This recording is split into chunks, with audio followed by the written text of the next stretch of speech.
वली मोहम्मद है जी, कौम का खरा ला जी मैं 353 कोट कबीर कोट कबीर तहसील जड़ाला जिला फैसलाबाद। जिला फैसल। हाँ जी जड़ा। हाँ जी। जब हम मजदूरी के लिए आए थे साल हो गया। अच्छा जी। 3 भाई हैं जी, हैं 6, 3 इतने रहते हैं इतने शरकपुर दे विच कोई अमरूद की मजदूरी बाग शाग दे अगे पिछे जी। हुण महीना हो गया नहीं मिले। अच्छा जी। औरत ने वो नाल एक इन्हां दा बांझा है, उस सलामा कीता बांझा ते वो इन्हां दी भरजाई बिरा नूं मार छड्डिया। ਉਹਦੀ ਤੁਹਾਡਾ ਜਿਹੜਾ ਭਤੀਜਾ ਦਾ ਕੀ ਨਾਮ ਹੈ? हक नवाज। ਹੱਕ ਨਵਾਜ਼। ਹਾਂਜੀ। ਉਹਦੀ ਬੀਵੀ ਨੇ? बीवी ते भांजे ने। ਉਹਦੇ ਭਾਂਜੇ ਨੇ? ਹੱਕ ਨਵਾਜ਼ ਉਹਦੀ ਬੀਵੀ ਦੇ ਭਾਂਜੇ ਨੇ? नहीं जी, हक नवाज दे भांजे। ਹੱਕ ਨਵਾਜ਼ ਦੇ ਭਾਂਜੇ। ਉਹ ਨਾਲ ਰਹਿੰਦਾ ਸੀ ਇੱਥੇ? नाल ही कोई मजदूरी करदा। ਅੱਛਾ जी। नजायज तल्लुकात नाल उन्हां नूं पता। ਜਵਾਨ ਸੀ ਉਹ? हाँ जी, 18, 19, 20 साल।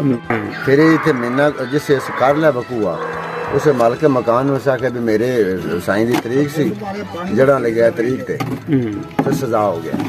अच्छा। ते मेहरबानी कर सानू किराया दे, उस पीछा कर जाऊंगा।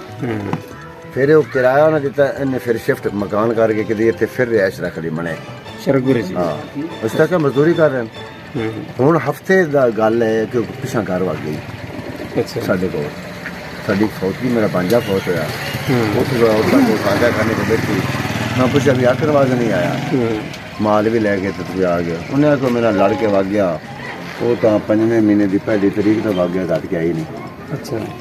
उसमें साढ़े करना तो गल की काम हो बात उठ गई, हर पास बंदे को लगदे को असीं बड़े परेशान। फिर भजन लगे, कदी वो कोई बयान देवे, कदी आके जो नशे के टीके लांदा, पता नहीं कि मर गया उसी।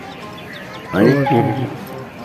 कल उस आख्या जी कल तरीक से चलने आया था, भुगत के तो आ गया पिछा तरीक है को ना गया को नहीं। असी फिर कल बच्चे हैं, असी एप्लीकेशन लेके इतने सब बंदे पेश हुए हैं थाने।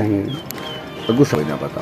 अच्छा। इतने ऐसा इन्हें भरावान में कोई ना पता, वो जाता तो मिल लेंदा तो इन्हें आप सवेरे निकल जाना मजदूरी में। फिर साड़ी वो गल डरान रह गई उत्थे जी। फिर असीं वग्या घर तो ये इत्थे रहिंदे ने।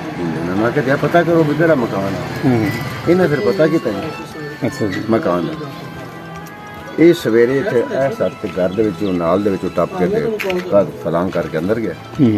इन्दा उत्थे पैर खुब गया जी, तो मिट्टी नरम से नरम से इस उत्ते को कई लेके खोदना शुरू कर दिया, मुझे बरा निकला।